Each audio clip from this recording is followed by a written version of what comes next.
Well, we could talk about basic human decency, but let's talk song. Before we start, let me quickly thank the 2,500 subs that I've reached the other day. I feel blessed and your support means so much to me. Today I'm going to be listening to the 5th song of Lady Gaga's new killer album Mayhem. The song is called Vanish Into You. I'm really curious to find even more songwriting learnings, so without further ado, let's get going.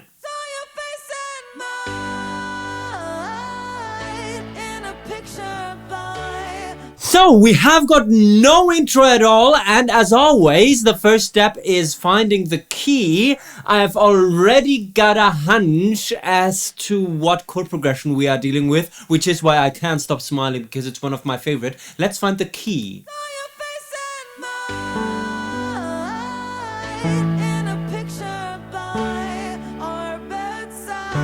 Feel like I'm playing the 5ths here, or maybe the 3rds.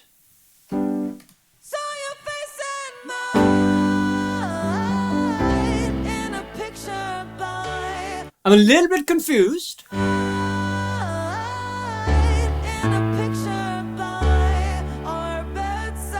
Okay, now I'm not confused anymore. We are in the key of D major, and the chord progression seems to be a 4-5-1-6 minor thing. Let us find the melody development in a second step. We start with something that must be the chorus hook because it's already very, very strong. Saw your face in mine.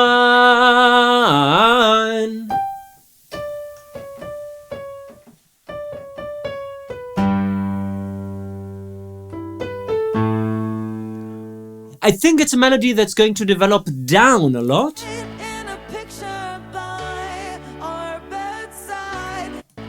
Picture in a picture by our bedside.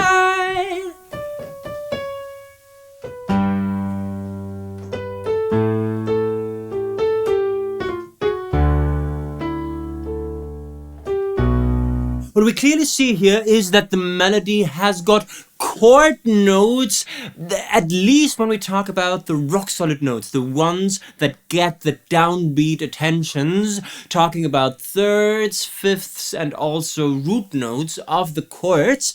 And yes, emphasizing this downward movement that starts really high on that D.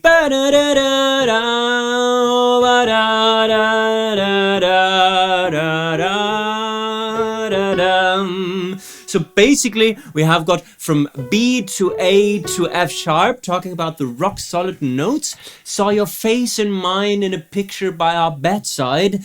Pronunciation of bedside stress wise is a bit off, but something that I already know to be a stylistic element of Lady Gaga. You don't stress the it was cold in the summertime.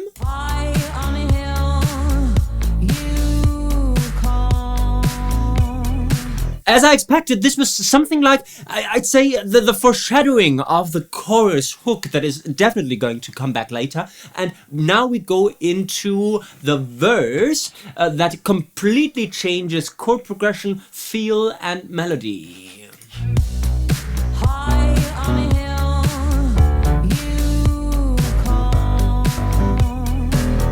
New chord progression, this time it's a B minor, D, G, E minor, so a 6 minor, 1, 4, 2 minor progression. Basically, every second chord being the reharm option of the one before, right? The 1 being a reharm option for the 6 minor, and the 2 minor being the reharm option for the 4. So basically, it's a 1-4 progression only with spiced up chords. Verse melodies. So remember that in the chorus hook that we foreshadow in the intro, we had a very long pickup line with this bam, right? So the B being the first really downbeat melody note and everything before being the pickup makes the downbeat very, very prominent because we build up to it. The verse to something totally different, which is starting after the downbeat. So we start in the 3, 1, 2, high on a hill. Melody considerably lower than in the chorus hook.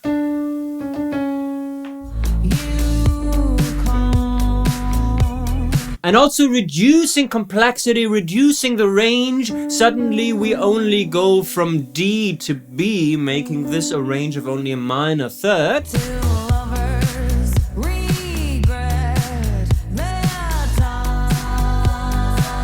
New secondary dominant that we introduce here, or modal interchange. There is a new melody hook.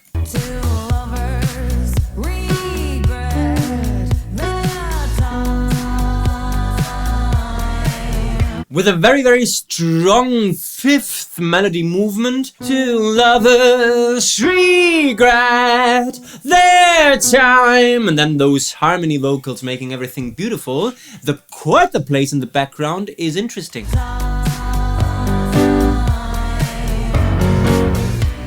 Yes, the chord that plays as the reharmonization of the 2 minor chord is in fact the 3 major chord. So a secondary dominant option taking us back to the 6 minor. 6 minor, 1, 4, and now listen to this. Really building that tension that wants us to move back to the beginning of the progression.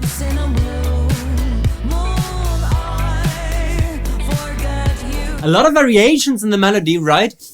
Basic ideas being developed on and on.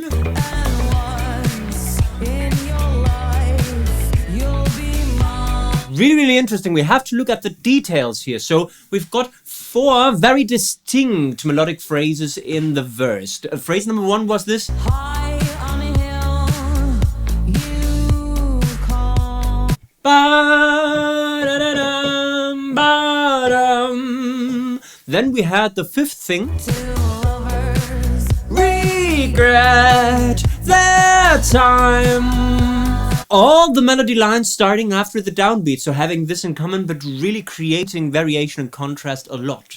Once in a blue moon, I forget you. Once in a blue moon, I forget you. So it's basically a mixture of phrase number 1, very, very small range, and phrase number 2 with the highlight of this 5th jump.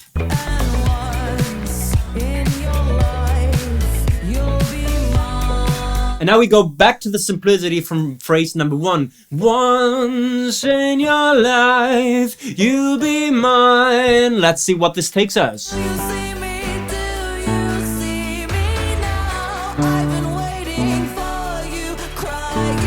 Pre-chorus, introducing yet another chord progression, this time the 4, 5, 6 minor 5 progression.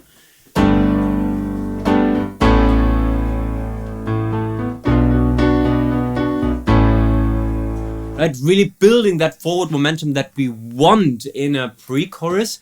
Melody does the following.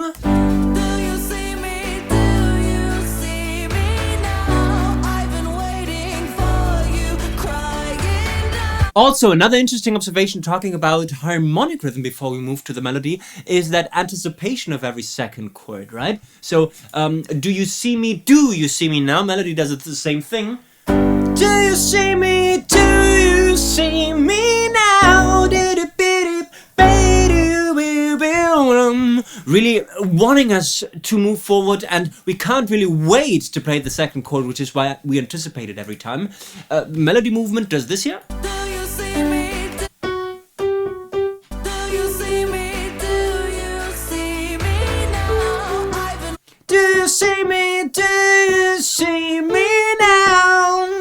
Really highlighting the chord notes yet again and keeping the range relatively small with a 4th.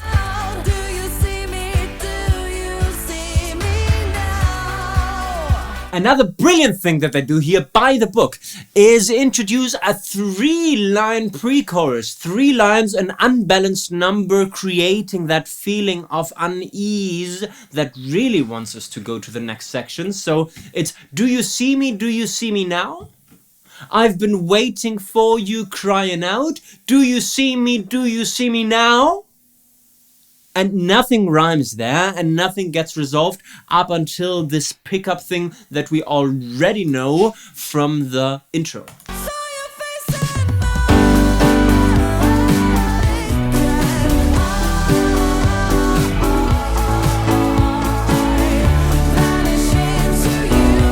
What a beautiful post-chorus now, introducing something so typically Lady Gaga when she takes a vowel sound and turns it into an instrument.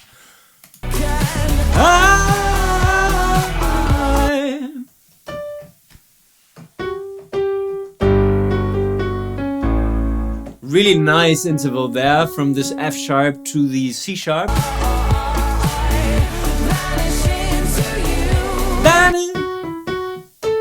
Vanish into you.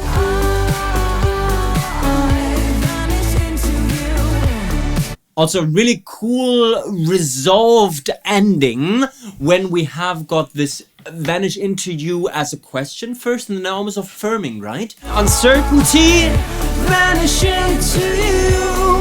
And now vanish into you, vanish into you. This is a statement. It's still a question in terms of grammar, but now the phrase gets really vanish into you. Also, it's something sexual, I believe.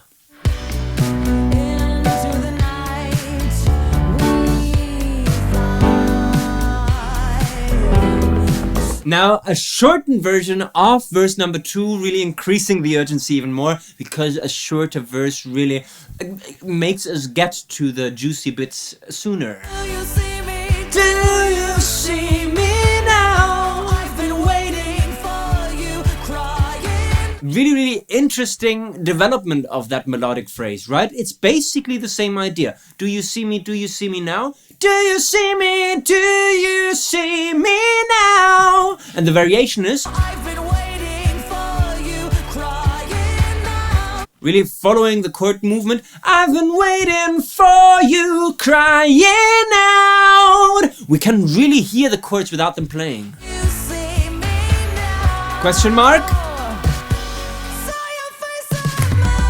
How beautiful that downbeat kicks in because of that really powerful melodic introduction of the pickup phrase is songwriting in perfection.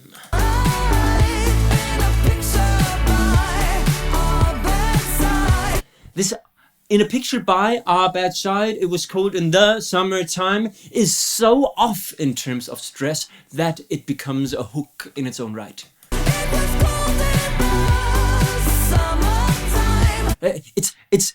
It's got an easy fix.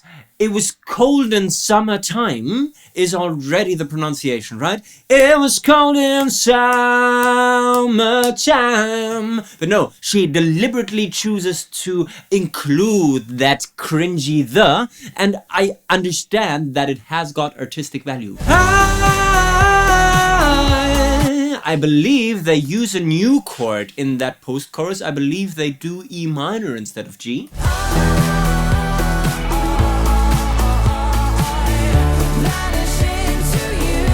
Yes, they do. And what a hook. It's the second time that the post-chorus plays and I already celebrated and really are familiar with it. I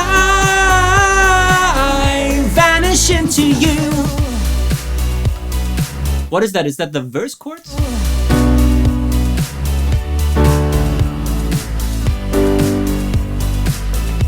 So yes, instrumental section introducing that new background hook with that based on the verse harmonies. There was something I wanted to say. Oh yes, I know it's not songwriting, but this is something that dance music needs to be aware of. This beautiful octave bass.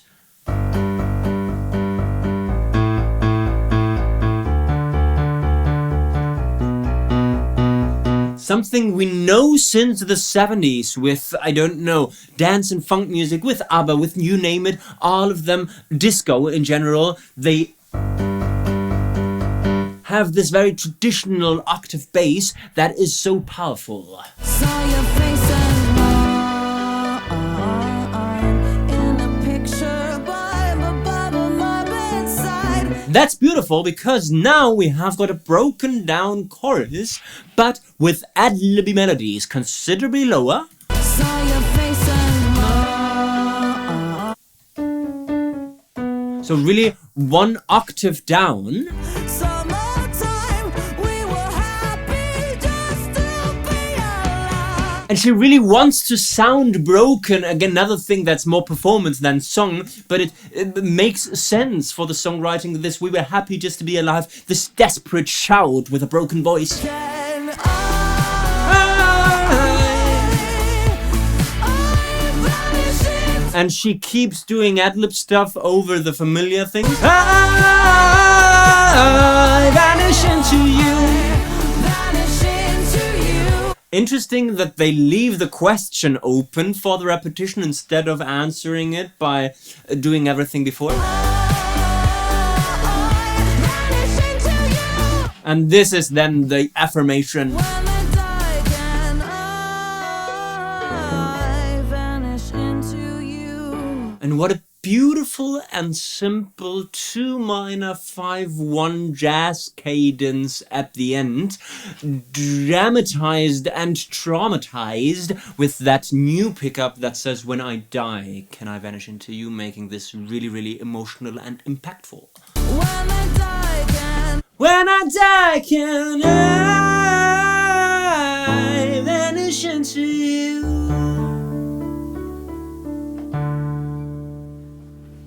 So this was song number 5, Vanish Into You. It's not getting boring. What an amazing album. Vanish Into You, song number 5, and I'm sure that we can also take away songwriting learnings from this one. Songwriting learning number 1 is about song structure. Now, if you have got a very, very strong chorus hook, you might want to think about foreshadowing it in your intro. Remember that this is the first time that we hear this. saw your face and mine. Also with those beautiful vocal harmonies and everything there, but the arrangement just not giving away everything just yet, and creating a nice overture, a nice introduction to your song. Songwriting learning number 2 is about your melodic phrase development, and I want to show the example of this "Can I Vanish Into You" post-chorus hook. You as a songwriter have got the power to choose between an unsure statement like "Can I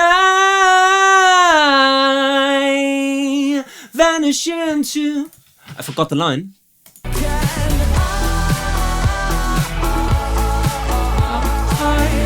Vanish into you. But it's not because the line is bad, but because my memory is bad. Can I vanish into you? Anything could happen here. Or if you want to make it an affirmation, a statement. Can I vanish into you? Right?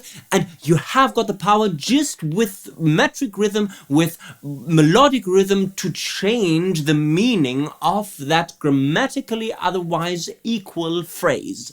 And songwriting learning number 3 is about the pre-chorus and its uneven number of lines, in that case 3, which really helps build up to the chorus. Remember that we had this "Do you see me? Do you see me now? I've been waiting for you, crying out. Do you see me? Do you see me now?"